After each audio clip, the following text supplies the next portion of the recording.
Hello, hello. This is a Pup in the Life. And it's a Pup in the Life in a car driving because mom is waited at a very important meeting, actually, a first meeting with a company that's potentially very interesting for her company. So that's why, I'm here doing a Pup in the Life for mom as well, even though she's quite busy today. So, a Pup in the Life of today is going to be focused about something that's clearly something that popped up in the LinkedIn feed of mom and in general, altogether with the, uh, you know, the various talks and exchanges that mom has been having this couple of days with people, mainly fellow entrepreneurs. And this topic relates to numbers. We already talked about numbers in this podcast, and the thing that we wanted to share for today is how this is all a numbers game. So basically, mom has been just looking at the HubSpot dashboard and just looking at the fact that basically the number of deals, not the numbers, but like the absolute number of deals since opening the company. So basically, a year and a half ago, is more than €1 million. And frankly, I think this is the most amount of money that mom has been trading all along, and has been trying to close in her life, which doesn't mean like it surpasses all other companies altogether, but it just might. It's a number that is quite big, but it's not just big in like per se, because a million compared to 10 million is small. A million compared to 1,000 is big, so it doesn't really mean a thing. But what's key to say here is that the amount is important if you think about it. No, like first startup, a year and a half, having deals that are maybe tens of thousands of euros. Like it means they have many things boiling in the pan, right? And so, what is important to see here is that million point one, million point 12, or something like that. It still needs to be updated with the latest things, but it's quite a big number. And to be honest, that type of number is a number that means that maybe like people like the product, maybe you have lots of leads. Like it can mean many things, but it doesn't mean for sure one thing, which means 1 million in the bank. And she was, my mom was talking with her salesperson, one of the salespeople, about this. And the truth of the matter is that you're not going to see 1 million in the bank if there is 1 million on HubSpot, because it means that some part of that million you're not going to close, which is totally normal. And so she got a comment from a person that she esteems quite a lot, and they're probably listening to this podcast as well. And he said, if you want to see that million, you are going to see probably 3 million in the deals, right? So thinking that you close 30% of those deals, which is, not a totally realistic number, and I get it, you're going to find yourself just having that number maybe in the bank in cash. And I'm going to take this to another level, which is what she's been talking about with her salesperson. And he was like, you need to have so many things open. And that is just a real game. It's not just being able to better your closing performance.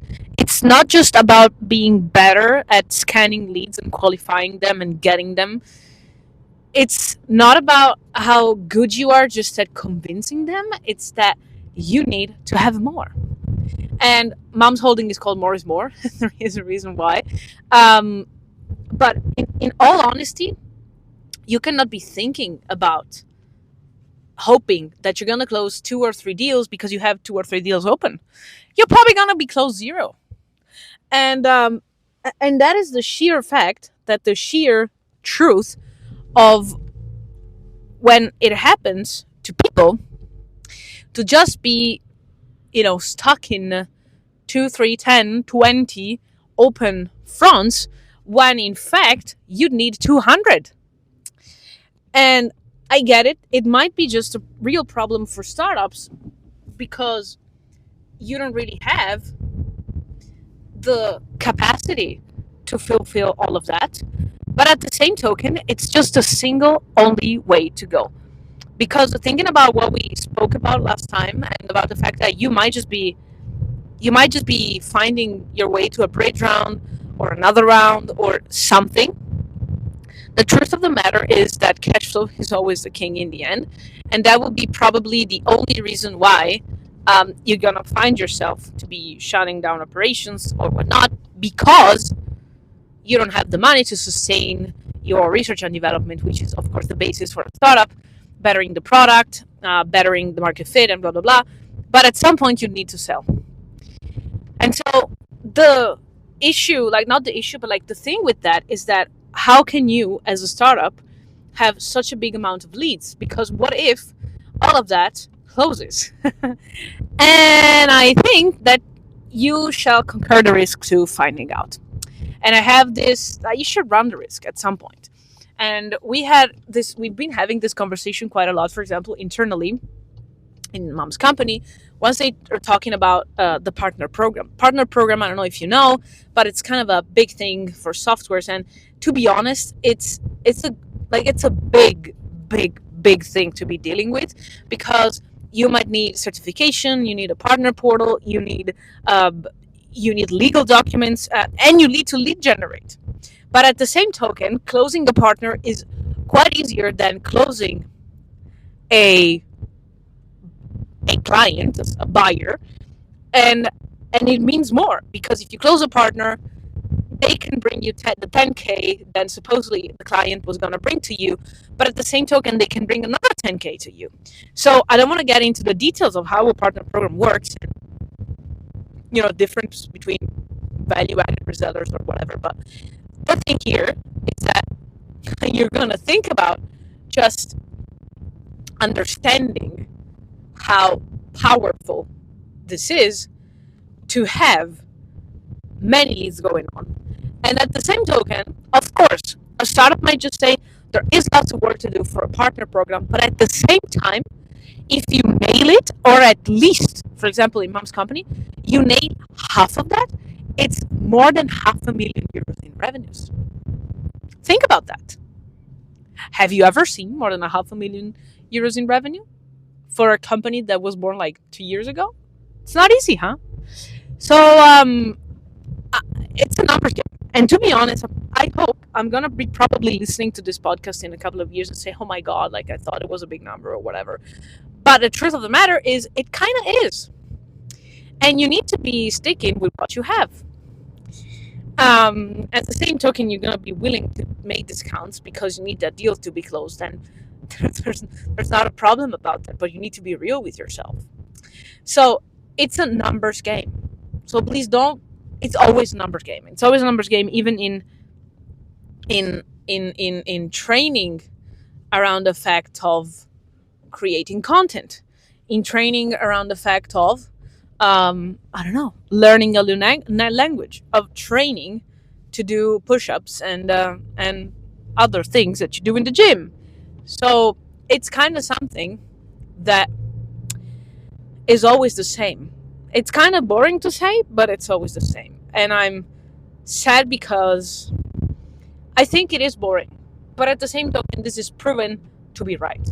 And at the same token, as a startup founder, you need to be running that risk to always finding new things, new deals, new stuff, because that's exactly what you need. And you never know how it's going to turn out and why, and sometimes not even why. So those numbers are probably the answer that you're looking for. And I hope this share from us, this sharing of information might be just useful because it is what it is.